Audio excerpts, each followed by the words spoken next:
आपल्या घरामध्ये रोज ज्या भाज्या तयार केल्या जातात ना, त्याची खरी चव ना मसाला वाढवत असतं. आणि तुमचा जर मसाला चांगला असेल ना, तर तुमची घरामध्ये तयार होणारी भाजी देखील छानच तयार होते. आज आपण ना सोलापूर पद्धतीने हा मसाला बनवणार आहे. तो तेवढा झणझणीत असा असणार आहे. मसाल्याला तरीसुद्धा एकदम भारी अशी येणार आहे. त्यासाठी आपल्याला ना मसाल्यासाठी ज्या मिरच्या वापरायच्या आहेत ना, त्या किती प्रकारच्या मिरच्या वापरायच्या आहेत आणि खडे मसाले वापरताना मसाल्यासाठी कसे वापरायचे आहे ही सर्व माहिती सांगितलेली आहे. त्यामुळे रेसिपी शेवटपर्यंत बघा. मसाल्यासाठी इथं आपण मिरची घेतलेली आहे आणि ही लवंगी मिरची आहे कोल्हापूरची. ती तेवढीच बघा झणझणीत अशी असते. भरपूर तिखट मिरची असते, त्याच्यामुळे ना मसाला चवीलाही छान होतो. आणि 1 चमचा जर तुम्ही मसाला भाजीला वापरला ना, तर तुमची भाजी एकदम छान तिखट आणि तरीबाज अशी होते. ही लवंगी मिरची आहे ना, आपण 1.5 किलो घेतलेली आहे. 2 दिवस उन्हामध्ये वाळवून घेतली आणि देठं काढून घेतली. आणि 1.5 किलो लवंगी मिरचीला ना आपल्याला 1/2 किलो एवढी ना काश्मीरी बेडगी मिरची वापरायची आहे.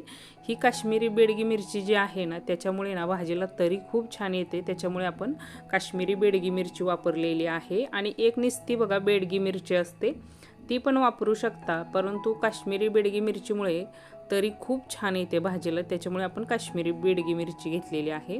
आणि मसाले घेतलेले आहेत. मसाल्यामध्ये इथं आपण लाल फूल 20 ग्रॅम घेतलेला आहे आणि तीळ आपण 20 ग्रॅम घेतलेला आहे. लवंग आपण 20 ग्रॅम घेतलेला आहे. हिंग 20 ग्रॅम, हळकुंड 50 ग्रॅम आणि जायपत्री 20 ग्रॅम, दालचिनी 20 ग्रॅम, मोठी विलायची 20 ग्रॅम, चक्री फूल 20 ग्रॅम आणि आपण इथं सुंठ पण 20 ग्रॅम घेतलेलं आहे आणि जायफळ घेतलेलं आहे. आणि इथं त्रिफळा 20 ग्रॅम, शहाजिरं 20 ग्रॅम, जिरं आपण 50 ग्रॅम घेतलेला आहे. धन आपण 100 ग्रॅम घेतलेला आहे. आणि वाळवलेला 2 दिवस ना उन्हामध्ये कांदा घेतलेला आहे 1 किलो. आणि इथं 2 फुलपत्रे 20 ग्रॅम, विलायची 20 ग्रॅम, मिरी 20 ग्रॅम, बडीशेप 20 ग्रॅम, मोहरी 20 ग्रॅम, खसखस 20 ग्रॅम आणि आपण मेथी 20 ग्रॅम एवढी घेतलेली आहे. आणि इथं खोबरं घेतलेलं आहे. आपण ना मिरचीसाठी जे खोबरं घेतलेलं आहे ना, ते 1/4 किलो घेतलेलं आहे. जर खोबरं काळ्या पाटीचं असेल ना, तर मसाला आपला छान होतो. त्याच्यामुळे मी इथं खोबरं घेताना ना मसाल्यासाठी असं काळ्या पाटीचं घ्यायचं. त्याच्यामुळे त्या खोबऱ्यामध्ये ना तेल जास्त असतं, त्यामुळे तुमचा वर्षभर ना मसाला जसाच्या तसा राहतो. त्याच्यामुळे आपण इथं खोबरं वापरतानाच ना काळ्या पाटीचं वापरलेलं आहे मसाल्यासाठी. काही मसाले ना आता आपण भाजून घेणार आहे आणि काही मसाले आपल्याला तेलामध्ये थोडेसे तळून घ्यायचे आहेत. आता इथं आपण जे भाजून घेणारे मसाले आहेत ना, ते पहिल्यांदा भाजून घेतोय.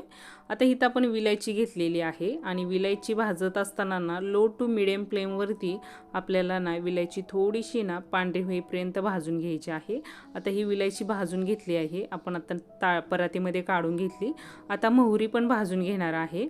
मोहरीसुद्धा भाजत असताना ना आपल्याला लो टू मिडियम फ्लेमवरतीच भाजायची आहे. त्याच्यामुळे मोहरी छान अशी भाजल्या जाते. आणि आपण सर्व मसाले जर छान भाजून घेतले ना, तर आपला जो वर्षभर टिकणारा मसाला आहे ना, तो छान असा टिकल्याही जातो. त्याचा वास जसाच्या तसा राहतो. त्याच्यामुळे इथं बघा आपण मोहरीही भाजून घेतली. आणि इथं आपण बडीशेप घेतोय आणि बडीशेपसुद्धा आपल्याला छान अशी भाजून घ्यायची आहे. लो टू मिडियम फ्लेमवरतीच आपण आता बडीशेप देखील भाजून घेणार आहे. मसाले भाजत असताना ना थोडेसे खडे मसाले आपल्याला भाजून घ्यायचे आहेत आणि थोडेसे खडे मसाले ना आपल्याला तेलामध्ये भाजून घ्यायचे आहेत. आता इथं बडीशेप पण बघा छान अशी भाजलेली आहे. आपण त्या परातीमध्ये काढून घेतली. आता आपण ना तीळ भाजून घेणार आहे. तीळ देखील आपल्याला ना छान असं लो टू मिडियम फ्लेमवरती भाजायचं आहे. तर तीळ छान असं भाजल्या जातं. आणि जेव्हा तीळ भाजल्या जातं ना, तेव्हा ते बघा असं कढईमध्ये ना चटचट असं उडायला लागलं ना, की तीळ बघा भाजले असं समजायचं. आता इथं पण बघा आपण तीळ भाजल्यानंतर आता इथं बघा थोडे थोडे ना तीळ असे कढईमध्ये ना चटचट असे उडतात, म्हणजे तीळ आपलं छान असं भाजलेलं आहे. आता हे तीळ पण ना आपण परातीमध्ये काढून घेऊया. आता त्याच परातीमध्ये आपल्याला खसखस पण भाजायची आहे. खसखस भाजत असताना ना लो टू मिडियम फ्लेमवरती भाजायची. आणि खसखशीला कसं थोडासुद्धा चमच्यानं असं थांबवायचा नाही, ती सतत चमच्याने मिक्स करून भाजायची. कारण काय होतं, खसखस लगेच करपल्या जाते. त्याच्यामुळे आपल्याला खसखस ना लो टू मिडियम फ्लेमवरती छान अशी भाजून घ्यायची आहे। आता इथं आपली कसकस पण बघा छान अशी भाजून झाली, आपण काढून घेतली। आता आपल्याला ना मेथ्या भाजायच्या आहेत आणि मेथीसुद्धा आपल्याला ना अशी थोडीशी ना तांबूस कलर येईपर्यंत भाजायची आहेत, तरच आपली मेथी छान अशी भाजल्या जाते।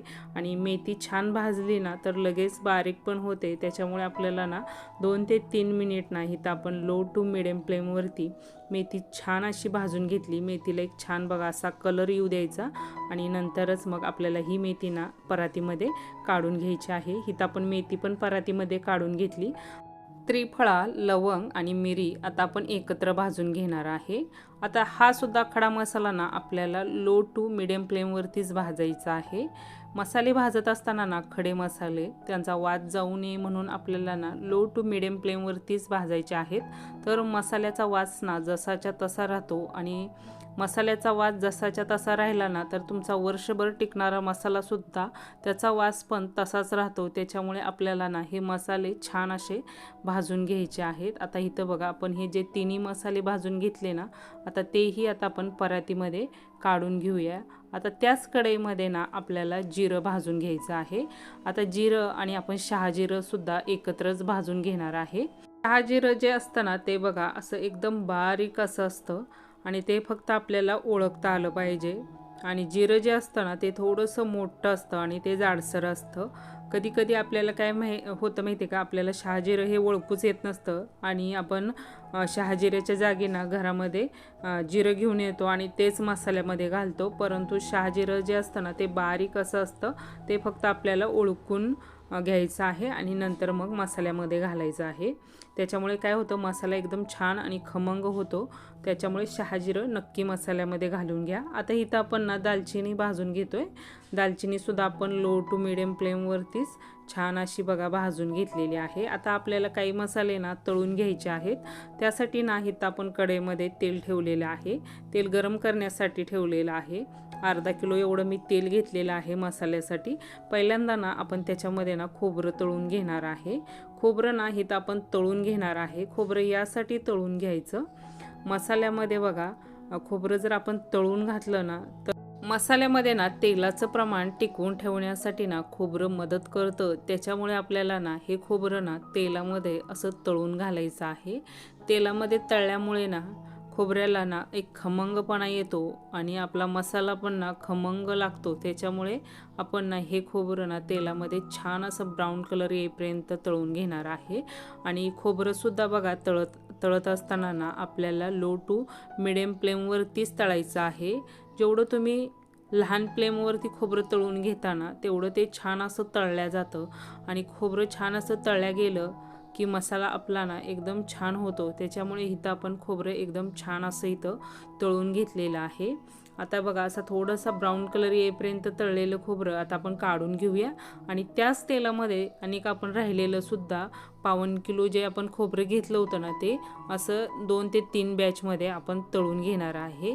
दुसऱ्यांदा पण बघा मी इथं तेलामध्ये खोबरं घातलेलं आहे। हे खोबरंसुद्धा आपण ना लो टू मिडियम फ्लेमवरती असं ब्राऊन कलर येईपर्यंत तळून घेतलं आणि नंतर मग हे झाऱ्यामध्ये काढून घेतलेलं आहे। अशाच प्रकारे ना आपल्याला सर्व खोबरं आपण याच पद्धतीने ना तळून घेणार आहे। आता आपल्याला काही खडे मसाले ना तेलामध्ये तळून घ्यायचे आहेत आणि तळत असताना ना असे झाऱ्यामध्ये ठेवून तळायचे। असे झाऱ्यामध्ये जर आपण मसाले ठेवून तळले ना तर ते जास्त प्रमाणामध्ये ना तळल्या जात नाही, त्या मसाल्याचा वासही जात नाही। त्यामुळे आपल्याला ना असे झाऱ्यामध्ये मसाले ठेवायचे आहेत आणि तेलामध्ये झाऱ्या घालून आपल्याला हे मसाले ना छान असे ना तळून घ्यायचे आहेत। आता इथं आपण ना जाईपत्री तळून घेतलेली आहे आणि लाल फूल आता ना तळून घेत आहे। असेच ना आपण सर्व मसाले ना तेलामध्ये तळून घेणार आहे। आता इथं बघा आपण लाल फूल तळून घेतलं। आता आपल्याला ना चक्री फूल आणि मोठी जी काळी विलायची आहे ना ती पण तेलामध्ये तळूनच घ्यायची आहे। आणि इथं आपण जी गॅसची फ्लेम आहे ना लो टू मिडियमच ठेवलेली आहे। लो टू मिडियम फ्लेमवरतीच आपल्याला हे सर्व मसाले तळायचे आहेत, नाहीतर मग जास्त मोठी फ्लेम केली तर मसाले ना जळल्या जातात आणि त्याचा वासही जातो। त्याच्यामुळे आपल्याला मसाले तळत असताना लो टू मिडियम फ्लेमवरतीच तळायचे आहेत। आता इथं बघा आपण सुंठ तळून घेत आहे। सुंठसुद्धा आपल्याला तेलामध्येच तळायचे आहे, तरच ती आतपर्यंत छान अशी तळल्या जाते। त्यामुळे आपण सुंठसुद्धा तेलामध्येच तळून घेतलेली आहे। आता नंतर मग आपल्याला हिंगही तळायचा आहे। हिंगसुद्धा तळत असताना ना असा तेलामध्ये तळून घ्यायचा, त्याच्यामुळे हिंग पण आतपर्यंत छान असा तळला जातो आणि हिंग छान तळला की मसाल्याला ना वास देखील छान राहतो, त्याच्यामुळे आपण हिंगही छान तळून घेतला। आता आपल्याला 2 फुलपत्रे आहे ना तेही तळून घ्यायचे आहेत आणि ते तळत असताना बघा इथं आपण झाऱ्यामध्येच अशा पद्धतीने ना तळून घेणार आहे, म्हणजे त्याचाही वास जाणार नाही, त्याच्यामुळे आपण 2 फुलपत्रही इथं तळून घेतलं। तेलामध्ये आता आपण ना हळकुंड ना तळून घेणार आहे आणि तेलामध्ये हळकुंड सोडत असताना ना सावकाश असे सोडायचे हळकुंड तेलामध्ये, नाहीतर काय होतं हळकुंड सोडत असताना ना तेल वरती उडतं, त्यामुळे हातावर येण्याची शक्यता असते, हातबीत भाजेल, त्याच्यामुळे तुम्ही हळूनच हळकुंड ना तेलामध्ये सावकाश असं सोडून घ्या। आणि हळकुंड तळत असताना ना तोंडसुद्धा बाजूलाच घ्यायचं, कारण हळकुंड कधी कधी ना आतून पोकळ असतं, त्यामुळे तेलामध्ये गेल्यानंतर ना ते उडतं, तोंडावरती येण्याची भीती असते, त्याच्यामुळे तोंड बाजूला घेऊनच तुम्ही हळकुंड देखील तळून घ्या। आता इथं आपण तमालपत्र पण बघा तळून घेतोय। तमालपत्र पण आपण एकदम लो फ्लेमवरती तळून घेतलेलं आहे, त्याला जास्त तळायची गरज नाही, परंतु आपल्याला ते लो फ्लेमवरती असं तळून घ्यायचं आहे मसाल्यासाठी। आपलं तमालपत्रही तळून झालं। आता आपण कांदा तळून घेतोय। हा कांदा ना मी 2 दिवस 1 किलो कांदा मी चिरून घेतला होता, चिरल्यानंतर ना तो उन्हामध्ये आपण 2 दिवस वाळवलेला आहे। वाळवून घेतलेला कांदा ना तेलामध्ये लगेच तळला जातो, त्याच्यामुळे आपण ना 2 दिवस कांदा उन्हामध्ये वाळवून घेतला होता आणि आज बघा आपण मसाल्यासाठी ना तो छान असा तळून घेतलेला आहे। कांद्याला पण छान असा ब्राऊन कलर येऊ द्यायचा आणि नंतर मग तो झाऱ्यामध्ये काढून घ्यायचा आहे। आणि कांदा तळत असताना ना तेल खूप जास्तही गरम नाही ठेवायचं, मीडियम गरम तेलामध्येच आपल्याला कांदा छान असा तळून घ्यायचा आहे। आता इथं आपण धन तळून घेत आहे। आता धन ना आपण सगळं तेलामध्ये घालून घेणार आहे आणि आता आपल्याला हे धनसुद्धा बघा लो टू मीडियम फ्लेमवरती छान असं ना तेलामध्ये तळून घ्यायचं आहे।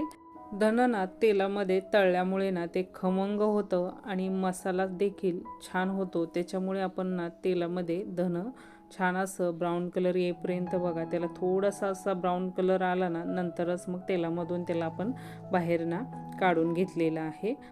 मिरची ना आता आपल्याला ना भाजून घ्यायची आहे, त्यासाठी ना एखादं ना मोठं असं पातेलं तरी घ्यायचं, किंवा बघा तुमच्याकडे असं मोठं घमेलं असेल ना तर त्या घमेलामध्ये आपल्याला ना छान अशी मिरची भाजता येते, त्याच्यामुळे आपण त्याच्यामध्ये काय केलेलं आहे दुधाच्या चमच्याने ना 2च चमचे ना जे मसाले भाजलेलं तेल होतं ना ते टाकलेलं आहे आणि त्याच तेलामध्ये ना आपल्याला ही मिरची ना छान अशी भाजायची आहे।